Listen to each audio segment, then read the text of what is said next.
बिस्मिल्लाहिर्रहमानिर्रहीम। अस्सलाम वालेकुम नाज़रीन। असिस्टेंट कमिश्नर तांदियावाला उसामा शहरुन नियाज़ी का सेहत की सहूलतों और अशिया ज़रूरिया की कीमतों को चेक करने के लिए रोज़ाना की बुनियाद पर तंजीमी दौरों का सिलसिला जारी है।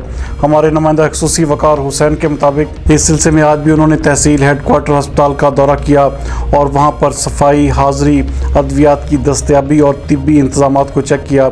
इस मौके पर असिस्टेंट कमिश्नर का कहना था कि इंतजामात में कोताही किसी भी सूरत में बर्दाश्त नहीं की जाएगी और अस्पताल में आए हुए मरीज़ों के लिए अद्वियात की फराहमी को यकीनी बनाया जाए और आवाम को हर मुमकिन सहूलियात फराहम की जाएंगी। जबकि दूसरी जानब असिस्टेंट कमिश्नर समुद्री फैसल सुल्तान ने government post graduate college for boys और government girls high school number 1 Samundri का दौरा किया और वहां पर इंसदादे कोरोना SOPs को चेक किया। जबकि उन्होंने government girls high school number 1 में शजरकारी मुहिम के सिलसिले में पौधे भी लगाए।